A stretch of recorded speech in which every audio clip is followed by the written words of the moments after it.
So when do you know the right time to go to other cities, states, or countries? We'll talk about it on today's Belka Beat.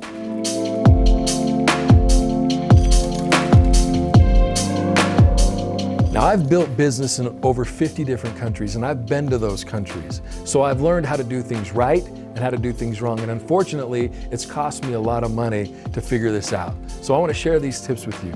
And 3 things I want to focus on are: why do you go? When do you go? And how often do you go? Now, the first thing you're going to do is, why do you go? You go because you want to expand the business, but you're going to do it only if you have a leader. So you have to test that leadership. I've been to so many places where they didn't do what they say they were going to do. So I like to do online presentations, and I find that leader and I want to build a core team around that leader in that region.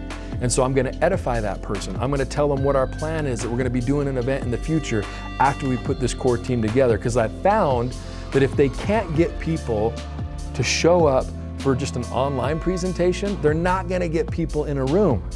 So you can test the leader by putting online presentations together. Now, once you've done that and you have this core team, then you set a date and you pick the number and you tell them how many people we want to have at this event and what we're going to do and really launch this team and get them trained. Now, when do you go? That's when you go. Once you have that core team. Now, let's say we want 200 people in a meeting room. Well, if we tell these 20 people they all need to have 10, we know we're probably going to have half that, 75 to 100 people show up. But I know going. And when we go there, even if that core team didn't have the vision, didn't really see it for what it was, there's going to be people in that room that do. And that's one of the reasons I love to get in front of people. I love to watch their mind change and see that twinkle in their eye and see those people that get it. Now that I know I have real leaders, I'm going to push for another event. I'm going to push for a bigger event. And I want to make sure we have at least 250 people there. It's going to be in about 4 to 6 weeks. I don't like to wait too long. And so when I'm building a new team in a new region, I'm going to be there every 4 to 6 weeks.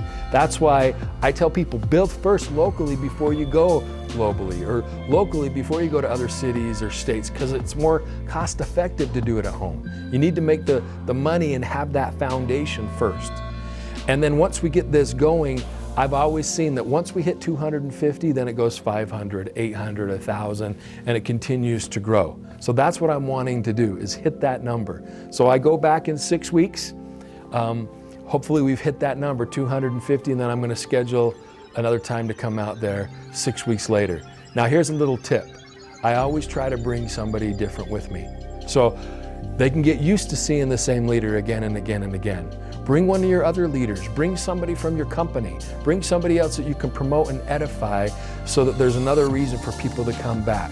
And so I do this for the first couple of months until I can sustain it. I see the growth happening on its own. Leadership understands the systems and duplication, and then I'm not going to come as often. But like I said, I've done this over the last 16 years in 50 different countries in so many different cities, and this is how you do it right. So I want you to do it right and make sure you know why, when, and how often you travel.